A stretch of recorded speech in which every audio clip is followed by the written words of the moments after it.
Massachusetts police say the Boston blasts are likely a terrorist attack. Twin blasts hitting the finish line of the city's marathon, killing at least 2 and leaving dozens more injured. Shortly after that, a third explosion rocked the Boston John F. Kennedy Library. No one there was harmed. A Saudi man has been detained in the hospital as a suspect after being filmed taking suspect packages to the area. President Obama expected any minute to deliver a speech regarding the bombings. Let's go live now to RT's U.S. correspondent Marina Portnaya with the latest. So, Marina, give us the latest updates as you can on this attack. What is assumed to be an attack, rather. Well, the latest updates. Yes, well, the latest, all facts so far are pointing to the fact that this was an attack. We are waiting to hear, as you mentioned, from U.S. President Barack Obama shortly, who will be addressing the nation in the aftermath of 2 explosives going off by the finish line of the Boston Marathon. At least 2 people have been killed, and it's reported that at least 100 are now being treated at various hospitals in Boston. We saw some horrific images and video from the scene. Some of those images, which we could not authenticate, showed that some of the victims without limbs.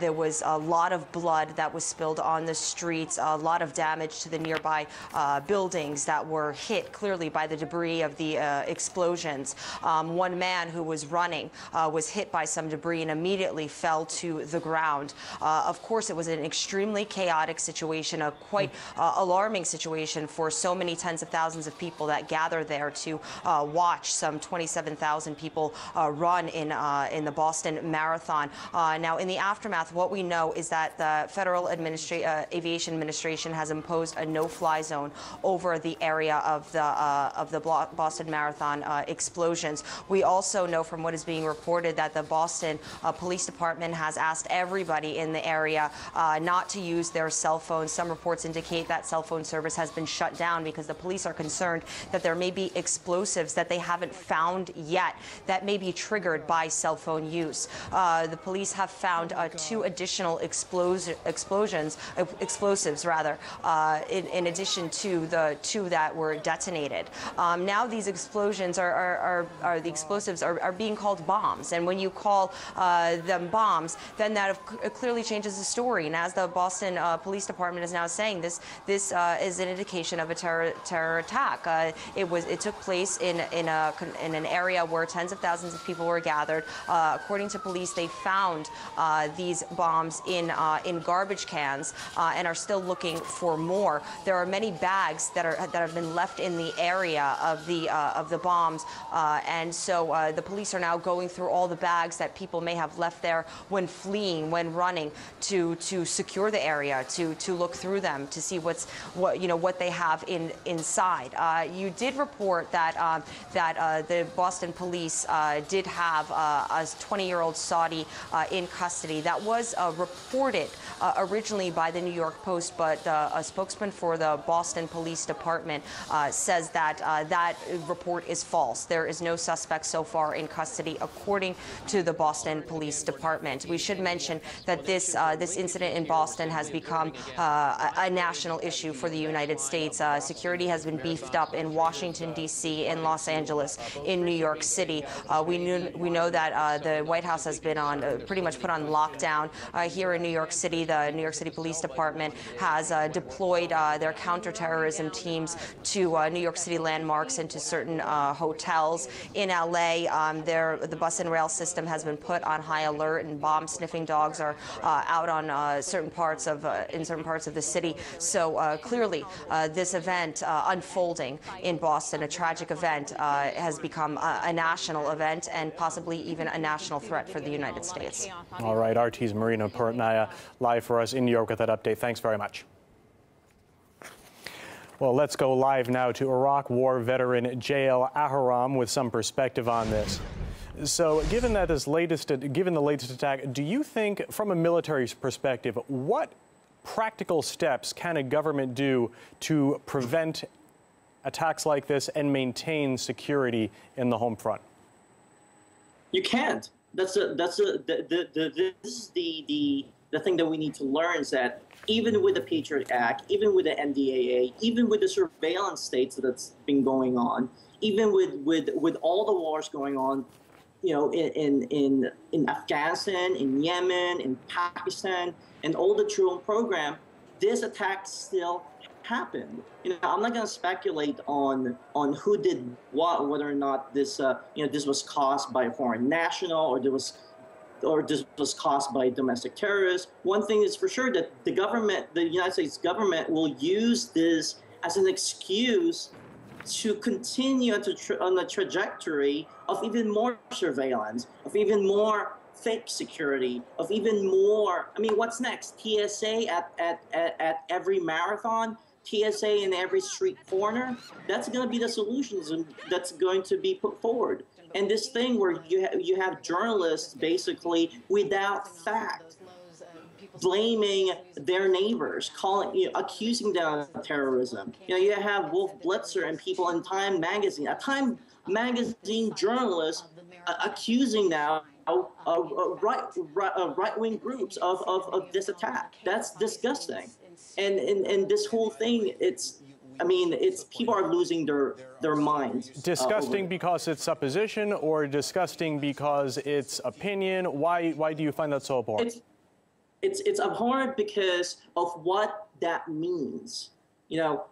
For the past decade, when you call someone a terrorist, you're basically saying that what the government does to terrorists or people accused of terrorism, you're okay with that. You're okay with them being indefinitely detained, being put in Gitmo. You're okay with them being spied on. You are okay with them being assassinated, because that is what this government is doing to people suspected of terrorism. So when Wolf Blitzer or Alex something or the other, the Time journalist, is accusing right-wing groups of this attack, he's saying, I am okay with the government doing those awful things to my own countrymen.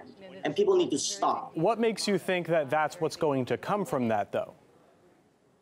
That what? What makes you think that that is going to be a government response to someone pointing a finger at someone and saying, look, that's person because it already has happened. It already has happened.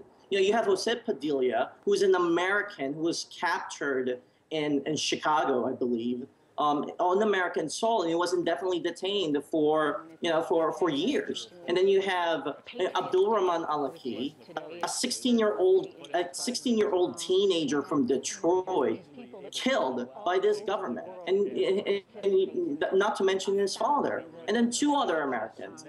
It's 4 Americans that this government had killed, but merely because of being suspected of terrorists. But then again, you have other people who actually commit serious crimes, like the alleged Colorado shooter, like what recently happened at Lone Star State College, where people they could be called terror. You could point a finger at them and say you went on a mass shooting, but these people are considered criminals.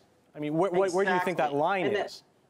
It must be the melanin in our skin. Maybe that's what it is. It's the color of skin that differentiates a terrorist and your religion, a terrorist from non-terrorist. What happened in Colorado? That a lot of people died. A lot of people. It was mass murder. There's going to be more people that died in Newtown than now that happened in this attack. But we're not seeing people. We're not seeing the government. Sending police and National Guard into Newtown to detain every single white male out there. There's going to be a disproportionate response to this if this turns out to be quote unquote an act of terror. Well, if this turns out to be an act of terror brought upon the U.S. by an outside individual or someone with an outside U.S. origin, say a different country, what do you think that says about the efficacy of the Patriot Act, etc.? It's all a lie. It's all security theater. That's what that means. It means it's now even more of a reason to repeal the Patriot Act, to repeal the indefinite detention of the NDA, to stop Obama's drone wars, to close the gulag in Guantanamo, and to stop the drone program. To basically end this war on terror. if that's the case, because it looks like, I've said it before on this network that 10 years, more than 10 years of a decade of war, 12 years now, 12 years of war in Afghanistan will have repercussions. Over 12 years of the global war on terror. I'm sorry to cut you off. I'm sorry to cut you off, but President Obama is giving an address now. We need to jump in with that. Jael Aharam, thanks for your time. Thank you so much. Definitely. As I just said, President Obama is now addressing the issue of the Boston blast. Let's take a listen. Leaders of Congress in both parties, and we reaffirm that on days like this, there are no Republicans or Democrats. We are Americans united in concern for our fellow citizens.